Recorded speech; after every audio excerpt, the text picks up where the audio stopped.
Teacher said we could have a little show and tell right now, and so I'm going to do that with your permission. Remember show and tell next to recess, our most favorite time in school? When you got your 3 minutes of glory to stand in front of your little buddies and girls and tell them something you made or did or went somewhere you went. And I have 2 items I want to share with you. In my hands from the reputable news organization ChristianScienceMonitor.com. I'm going to read this to you. Little show and tell item.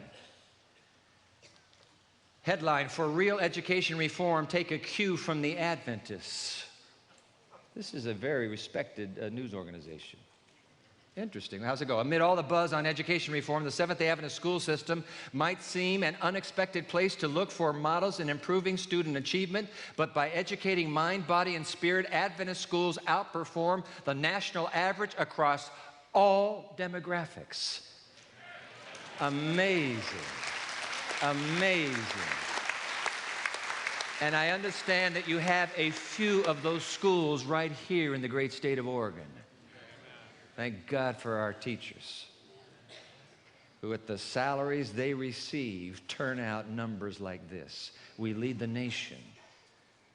Some people say, well, you know, the problem is you're a private school system. And so you get the creme de la creme and people who can afford it. And nope, they've done studies of Adventist schools, and they find out we, of all school systems, most approximate the public school system in terms of socioeconomic demographics. Something's happening in education. Well, if we had more time, I'd read more from that. Next, I go to another very respected national news journal, and if that camera's the one with the red, I wish you'd pull in on this, please. Yeah, there you go. You recognize this magazine here? Don't worry about the color. I sat out there this morning and I realized what you've been looking at all week. My apologies. I didn't know I looked so sick. All right. Can you tell what magazine this is? This is National Geographic magazine. All right, let me just read this. This is cover story, The Secrets of Living Longer. Whoa, that has me interested. If you're getting up in years, you would be interested, I suppose. How can I live a little bit longer? And so I go to the cover story. Here's the beginning.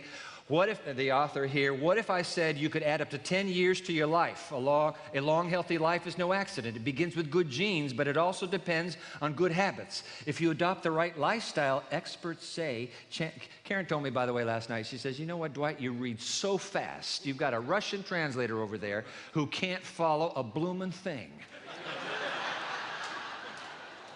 And so my apologies to that voice behind the wall there. I know I'm reading way too fast. I get that complaint at Pioneer all the time. It's so nice not to be home and hear it from the same people. So what's the formula for success? In recent years, researchers have fanned out across the globe to find out the secrets to long life, funded in part by the U.S. National Institute on Aging. Scientists have focused on several regions, one of which is Loma Linda, California, where researchers studied a group of Seventh-day Adventists who rank among America's longevity all-stars. Whoa, let me get to that part about Loma Linda. Where is that? Oh, here it is. The Adventist Church, born during the era of the 19th century health reforms that popularized organized vegetarianism, the graham cracker and breakfast cereals, in parentheses. John Harvey Kellogg was an Adventist when he started making wheat flakes. The Adventist Church has always preached and practiced a message of health. It expressly forbids smoking, alcohol consumption, and eating biblically unclean foods such as pork. It also discourages the consumption of other meat, rich foods, caffeinated drinks. Really?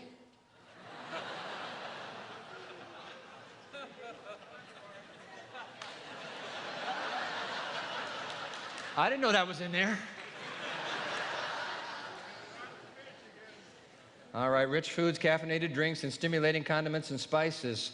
Now here's a quotation. Grains, fruits, nuts, and vegetables constitute the diet chosen for us by our Creator, wrote Ellen White, an early figure who helped shape the Adventist Church. Adventists also observe the Sabbath on Sunday, socializing as we did today gloriously with other church members and enjoying a sanctuary and time that helps relieve stress. Today, most Adventists follow the prescribed lifestyle, a testimony perhaps to the power of mixing health and religion. Wow. two show and tell headlines tonight. And what do both headlines have in common? 5 feet 2 inches.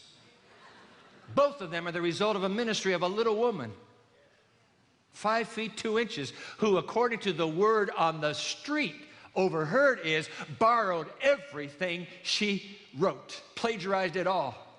Well, if she plagiarized it all, how come nobody else is living 10 years longer?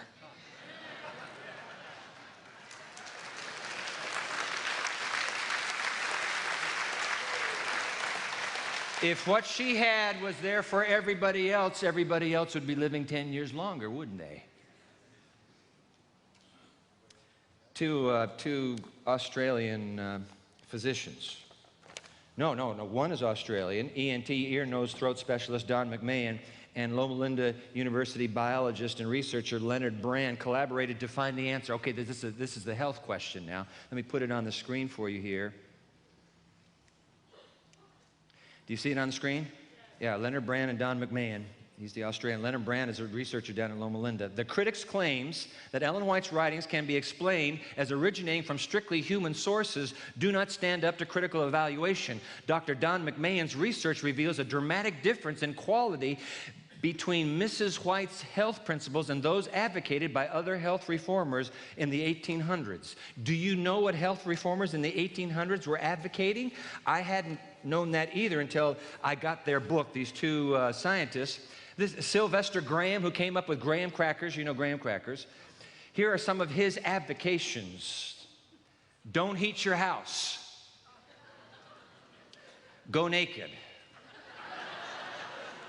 Don't rock a baby to sleep. Don't drink water. Get your liquids only from fruit. Prevailing. Here's from William Alcott. Wear very little clothing even when it's cold.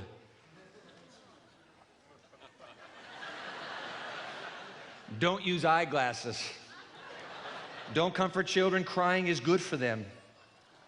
I love this one. Avoid sweating in hot weather. What are you supposed to do? Now, in Oregon, you don't have to worry in the summer because you're so cold around here. I've never seen a state like yours. Anyway, avoid excessive spitting. Don't nurse babies at night, like when you're supposed to feed them. Don't wear black. Okay. All right, the point is, somebody was coaching the little woman to know what to take and what to leave aside. Leading these two brilliant scientists to conclude, may I put their words on the screen? This difference, what we've just read, indicates that Mrs. White had health information that could not have come from any human source available anywhere at the time she lived and wrote. So where did it come from? Well, at least in those areas of health, our research has provided evidence, okay? In the areas of health, our research has provided evidence that demands an extra-biblical, that means outside of the Bible, extra-human, outside of human source of information to account for the accuracy of her health principles, end quote. Thank you, National Geographic, for your kind words. We know where the source came from. Source came from God himself. Let me share this with you. Exodus 15:26. God said to the children of Israel, the chosen ones, as they were leaving on this journey to the promised land, if you diligently heed the voice of the Lord your God and do what is right in his sight, give ear to his commandments and keep all his statutes, I will put none of the diseases on you which I have brought on the Egyptians, for I am the Lord who heals you. I am your creator, and I wrote the owner's manual. Follow the owner's manual, and you'll have a 10-year edge on the rest of society. Isn't that amazing? A 10-year edge. So what are we going to do with this gift, this testimony of Jesus? I want you to open your Bible, please. Also to the Apocalypse. I'm going to go back just for a moment to that chapter 12. And then I want to make an invitation for you to add to your library, okay? Revelation chapter 12. I'm gonna do this fast, so let's just keep the screen on. I think we'll be okay. Revelation 12, verse 1. This is the great history of the Christian movement from Calvary, from the birth of Jesus, actually, to the end. actually has a little insertion to talk about the rebellion that began in heaven with the fallen Lucifer. It's all contained in this dynamite, aggressive, in-your-face apocalyptic revelation. All right, so let's read Revelation 12, verse 1. Now a great sign appeared in heaven, a woman clothed with the sun, with the moon under her feet, and on her head a garland of 12 stars. I love this picture of the woman. You know, she's a pure woman. Remember, a woman represents the community of faith. Pure woman would represent God's raised up community of faith. She has a garland that's a Stephanos, Stephanie or Stephen. It's the garland of victory, Olympics, the garland of victory that you wear when you win. She's a winner. Stick with that woman. She's a winner. She's a winner. Stay with the woman. Some of you have been along the way. I just heard the testimony that you heard. I walked away, I walked away, I walked away, but Jesus brought me back. Stay with the woman. It's her, it's his woman. Stay with the woman. All right, so it goes on. Then being with child, so she's pregnant, she cried out in labor and in pain to give birth, and another sign appeared in heaven. Behold, a great fiery red dragon, having 7 heads and 10 horns and 7 diadems, diademata. Okay, so this is now the crown of a conqueror, not a victor. No, he's no victor, but he's a conqueror. He's a ruler, aggressive, killer. 7 crowns on his 7 heads, 7 diadems. Now, I went to Google. I said, find me the ugliest dragon you can find, and that's what Google found for me. Isn't that something? That's one of the 7 heads. Wow, that's the dragon. And what's the big deal about the dragon and the woman? Keep reading. His tail drew 1/3 of the stars of heaven. Lucifer took 1/3 of the... You know, I have moms and dads come to me and they say, I've been such a failure. Remember, the perfect parent in the universe, the most perfect parent, lost 1/3 of his family. You can love perfectly and still have your children run away from home. Quit kicking yourself around the block, Papa and Mama. Just use your knees and pray, as somebody just mentioned in his testimony. Just keep praying for those children.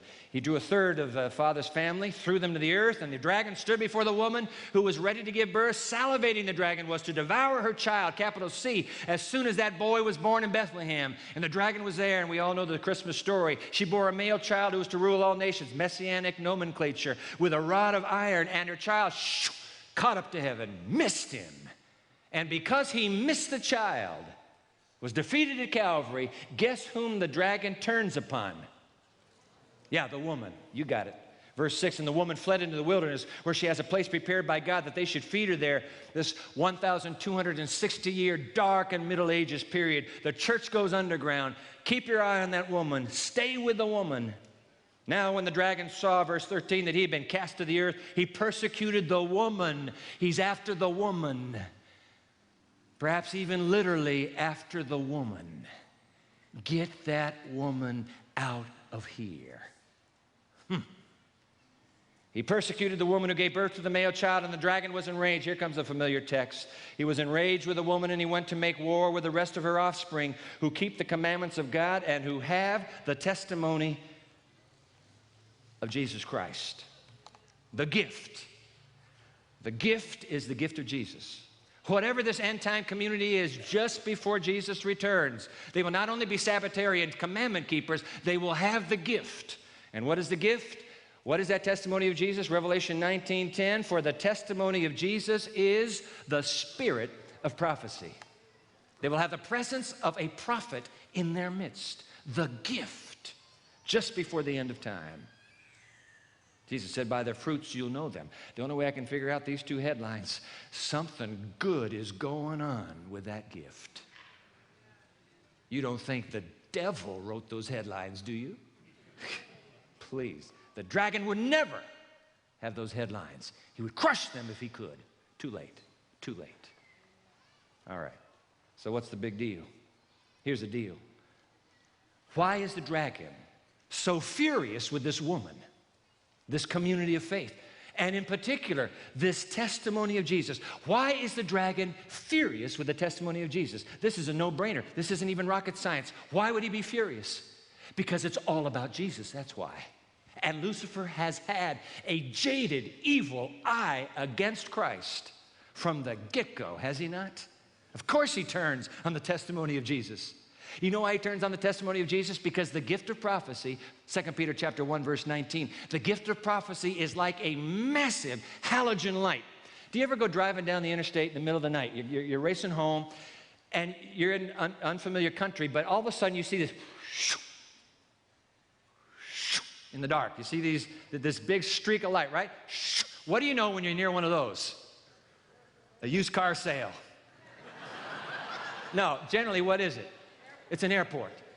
That massive halogen lamp shines into the darkness. When I go running in the winter in Michigan, trust me, it's cold and it's dark at 6:30. I take this little tiny halogen lamp. Why do I want the halogen lamp? Because I need the ground between me and the unknown future illuminated so that I do not step into trouble while I'm running. I need to see what is just ahead of me. That's why they give you these lamps. But the lamp is useless if you leave it on your bookshelf and let it gather dust there. You have to take it off the bookshelf and actually turn it on and let it shine for you. That's the whole point of having an LED, white, blue light to shine in the dark. If I were the devil and there were this massive light penetrating into the inky darkness of my lair, where I hide, and that light is shining in my eyes. If I were the devil with all 7 heads, and it's all apocalyptic imagery, I'd come out with all 7 heads, and I would go for that light and kill it. I would kill the light. And if I could not kill the light, I would find a way to blow it to smithereens. If I were the devil, that's what I'd do. Wouldn't you? If that massive light is penetrating your dark, evil mastermind endgame, you would seek to snuff the light out, would you not? Of course you would. He's furious, which is why he's adopted 2 diabolical strategies against the gift. The testimony of Jesus, 5 feet 2 inches. Diabolical strategy number 1. Let's see if it's the next slide. Yep, there it is. Strategy number 1, if I were the devil, if I were the dragon, I would ravage the author and her writings so that no one will read her. I would raise up every critic I could find in an effort to destroy the credibility of that gift. I would destroy her influence. I would cast doubt on her integrity. I would accuse her of the basest of motives that I could possibly concoct. I would raise up every website in the world if I could to destroy that blinding halogen light that exposes my endgame to the human race. That's what I'd do. I'd either, strategy number 1, ravage the author in her writing so that no one will read her, or equal and opposite but brilliant strategy. Strategy number 2, I would overemphasize the author and her writings so that no one will ever read her. I'd raise up congregations that would use her like a baseball bat to whack the young into conformity. That's what I would do. I would raise whole pockets of extremism. I would raise those pockets and I would make them all high advocates of the spirit of prophecy. I would raise those pockets up because the very nature of those pockets makes people say, if that's what they are like, I'll never go to what they quote. That's what I'd do.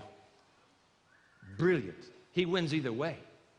Either way, he wins. He is no dummy. He's the highest created intelligence in the universe. He was. Which is why I'm very grateful for the bright mind of the scholar who happens to be the namesake of the university where I pastor, John Nevins Andrews. I thought this was insightful. Let me just run this by you, and then we'll move to conclusion. He wrote about the gift of prophecy in the end-time community of faith on February 15, 1870, in an issue of the Review and Herald. He laid out 20 short points. I'm not going to share the 20 points with you, but I was particularly intrigued by the last 2 points. If you have the study guide, you'll have all this. But I was intrigued by the last 2 points. Let me put them up here. Number 19, one of the chief gifts of the Spirit of God that He has placed in the New Testament church is the gift of prophecy. And there are all the references. This gift, the Bible connects with the closing work of this dispensation. Spiritual gifts do not therefore cease to be of importance in the sight of God, nor in that to his true people. Oh, spiritual gifts go all the way to the end, contrary to what some say. Oh, it all ended with the New Testament.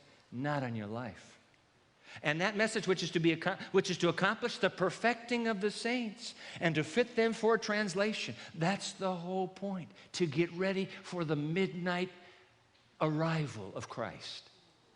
That message that has the Spirit of God connected with it and speaking out in the management of its work, that is the gift at the end of time. Now, number 20. Extremely well balanced, and I have to share this with you. Finally, he says, in summation, in the reception of members into our churches, all right? So we're welcoming new people who keep joining us. Around the world they join us, in Michigan, in Oregon, on every continent of earth. This little Protestant denomination, because of this 5'2" woman, is in more nations than any other denomination on earth. Protestant. Yeah, I mean, please. So finally, in the reception of new members into our churches, we desire on this subject to know two things. Isn't this good? Number one, we want the new members to believe the Bible doctrine of spiritual gifts. Please see that the Bible teaches that. And then only, number two, that they will candidly acquaint themselves with the visions of Ellen White, which have ever held so prominent place in this work. We believe that every person standing thus and carrying out this purpose will be guided in the way of truth and righteousness, and these are my italics, and these who occupy this ground, I'm just checking her out right now, are never denied all the time they desire to decide this matter. Isn't that balanced? You can have all the time you want. You have to sign on some dotted line. Oh, yes, I've read all the books now. Can I join the church? No, there's nothing like that. Is there, pastors? Not that I've known. No, take all the time you need. Believe the Bible teaching on spiritual gifts? Take your time.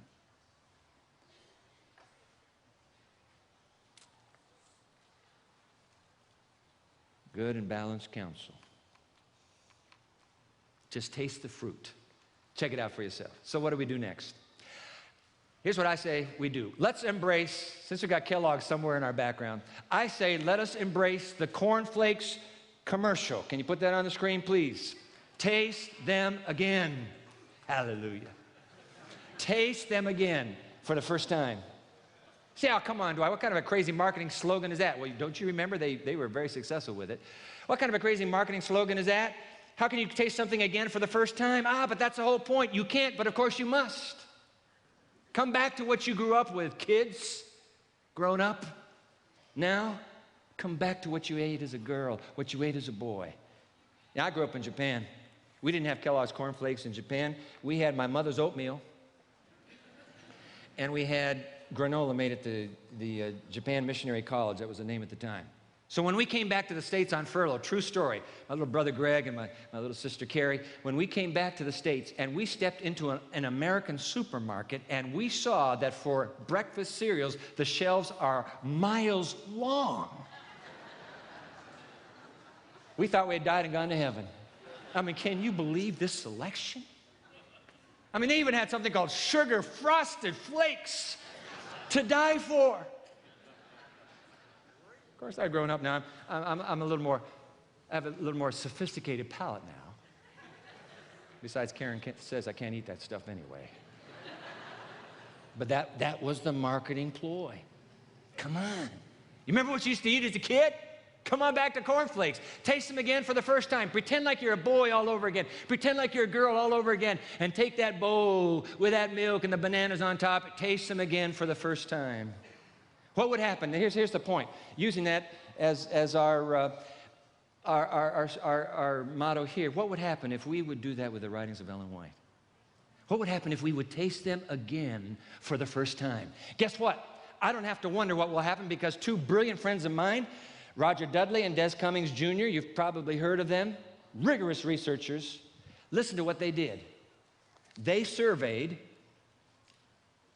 8,200 Seventh-day Adventists in North America, 193 churches across this continent, and their research empirically has confirmed on a broad scale what many of us have experienced on a deeply personal level, namely, Well, you're going to see it. Namely, what their research did was they surveyed 20 spiritual disciplines, spiritual practices. And they asked you, do you do this? Do you do this? Do you do this? Yes, no, yes, no. One of the 20 was the question, do you read the writings of Ellen White? Then they pulled that question out, isolated it, and measured it against the responses in all the others. And you have it in your study guide, and that's why I want you to keep the study guide, because you have the empirical evidence. I'll put a few on the screen for you right now. We're going to skip the gift part 5. You already know that. Okay, strong relationship with Jesus. Would you describe your relationship with Jesus as strong or not? Those who read Ellen White, 85% of those who read Ellen White indicated, yes, by the grace of God, a strong relationship. Of those who do not read her, they check, no, I don't read her, 59%. Isn't that amazing? All this talk about the gospel. Apparently the gospel affects how you respond to the gift. Apparently the testimony of Jesus is wrapped up in that gift. Those who read have a strong relationship with him, 85% of them. Here's another one. How about your assurance of being right with God? Readers of Ellen White, 82%. I have that assurance, that gospel assurance in my heart. Non-readers, 59%. Isn't that amazing? How about this? Feel well prepared for witnessing. I think, Brother President, that was your concern. Can we leave from this place and feel like we have something to share? Elizabeth dealt with that this morning. Look at that. Those who read Ellen White, 49% feel well prepared. Those who don't, 24%. Daily personal Bible study. Isn't this fascinating? Some people say, I don't read her. I just only read the Bible. The people who don't read her, 47% have daily Bible study. The people who read her, 82% have daily Bible study. Isn't that amazing? Have daily family worship. You got kids still at home? Daily family worship. Of the readers, 70%. Of the non-readers, 42%. Leading Roger and Des Cummings to write. This is their conclusion. Seldom does a research study find the evidence so heavily weighted toward one conclusion. In the Church Growth Survey, on every single item that deals with personal attitudes or practices of spiritual life, the member who regularly studies Ellen White's books tends to rank higher than does the member who reads them only occasionally or never. Which, being interpreted, means if you and I will taste them again for the first time, there will be a direct positive raising of the bar spiritually in our journey with Christ. Okay, so before I sit down, okay, Dwight, come on, 130 titles, you can't be serious. I'm supposed to go through all these? No. What if we treated the testimony of Jesus, in this case, as being the testimony about Jesus? What if we took these 3 classics? You know this little classic? This is Steps to Christ. I was just noticing this today. I hadn't realized this, but this was bought here in the Organ Conference ABC. Gift from my dad, May 18, 1977. Bought it right here in Oregon, and it's in my little leather bound. This is the classic, the most translated up to 130 languages. We're not quite sure how many. 130 languages, this little classic. I shared my testimony a few nights ago where I told you that it was reading. The professor sent me back and said, Dwight, you're in big trouble. Read this. The title to this book became a self-fulfilling prophecy in my own life. I'm here tonight because of the ministry of Ellen White. I'm absolutely unashamed and unabashed and unafraid to make that confession. Jesus, through his Spirit, worked through her writings. And I'm here tonight. Classic number 1, Steps to Christ. It's waiting for you at the ABC in just a few moments. Classic number 2. Got it right here on the floor, and I'm going to pick down, just bend over and pick it up. I'm going to pick them both up here. I tell you, I'm really excited about this particular edition. And I'm excited about it because it reminds me of a dear friend of mine who sleeps in Jesus. His name, Jerry Potzer. And Jerry was a friend to all of us, I know. He's a personal friend of mine. It's because of Jerry that we have this little, and I'm excited that I want you to get this. And I went to the ABC early on this week, and I said, make sure you have these. You will sell these. This is Desire of Ages. Next to the Bible, I'll hold it right there for you, red light camera. Next to the Bible, this is my favorite book. Just my favorite. You won't read a more stirring and inspiring recounting of the life of Jesus than this book right here. This is a paperback, and here's why I'm excited about it. Just keep the camera on this here, please. This is a paperback. Here's the genius. The old King James, I'm sorry to say this publicly, but it's very difficult to understand. Now, you're brighter than I am, and that's why you do well with it. But I have a hard time with the King James. I know Paul preached out of it, but I have a hard time with it.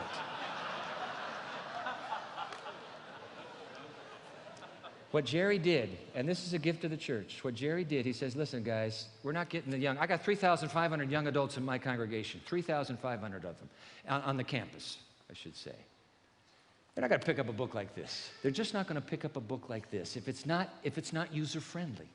So Jerry went to Pacific Press and he said, hey, guys, come on, can you pull all the King James out, and can you replace it with New King James? In some cases, another translation that might make that text even sparkle a bit more. And so they've gone through and they've done that. It's still the same, the cornflakes that you grew up with, but maybe you want to come back and taste the cornflakes in a whole new package right here. And by the way, award-winning artist Darrell Tank, every chapter a pencil sketch to fit that moment in the life of Christ. Look at the cover, the cover photo, the cover sketch is inside. The cover sketch is worth the whole book itself, and it's inside. Every morning you can begin your day, read it first in the Gospels, read that story, then find the matching passage right here and read it. I tell my college students, listen, 20 minutes a day, 20 minutes a day. Don't tell me you don't have 20 minutes at the beginning of your day. You have that time alone with Jesus. One story from the Gospels. You can add the Desire of Ages, one story, then read it in Desire of Ages. Make it come alive in your mind. And then write an email to Jesus reacting to what you just read. The writing of the email locks it in. Those of you who came forward tonight, this simple strategy, write an email to Jesus after 20 minutes brooding over the story from his life in the Gospels or Desire of Ages or both, doesn't matter to me.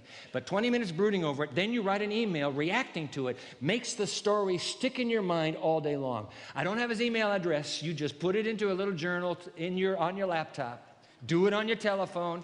Go to Walmart for 92 cents. You can get the 200-page lined journal. I'm still old-fashioned and do it that way. But every day, write a letter to Jesus. Respond to his life. The testimony of Jesus will saturate your life. Three classics. Classic number 1, Steps to Christ. Classic number 2, Desire of Ages. And the third classic,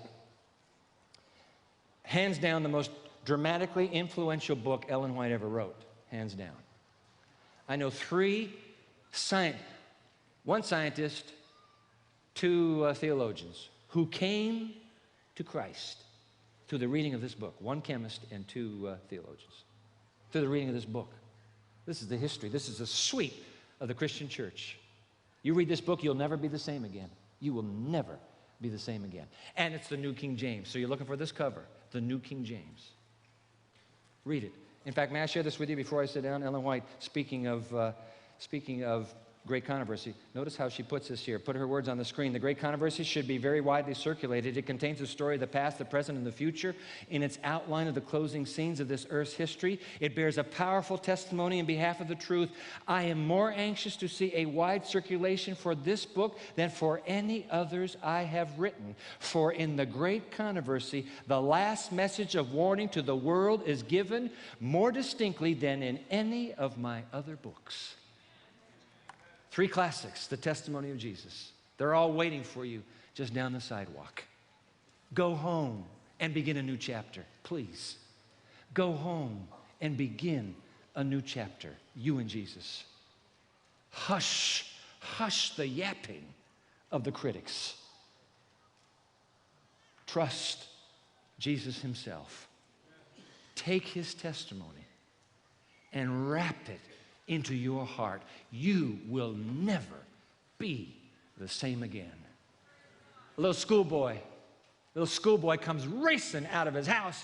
He's got his backpack on, panting as he arrives at the school bus stop just in time to see the taillights of the school bus disappear around the corner, late again. And his neighbor is standing in the shadows. He sees the whole thing and he says, "Yo, Junior, looks like you didn't run fast enough." "Oh, no, sir," he replied. "I ran fast enough. I just didn't start soon enough." Ladies and gentlemen, I'm not worried about the Seventh-day Adventist Church. You can run fast here in Oregon. I know you can run fast, but I am deeply concerned for this church that I love. I am concerned with the midnight cry sounding in my ear that we won't start soon enough and we will not be ready. There's a world of 7 billion people to reach. God can do it literally overnight. Overnight. You say he cannot. He can too. All God has to say is every guardian angel on this planet, Scripture is clear, every human being has one. Every guardian angel on this planet, now hear this. Materialize yourself to your human charge. Tell that charge she has 24 hours to make a decision. The world is about to end. And every guardian angel would appear. And overnight, the entire human race would make a decision. Don't you tell me that the last 5 minutes cannot come just like that. You've been stalling. You've been waiting. You've been thinking, I got all kinds of time. Only a fool would think that way. Jesus is coming soon. It's time to raise the bar. It's time to go for broke. It's time to be saturated with the gift, the testimony of Jesus.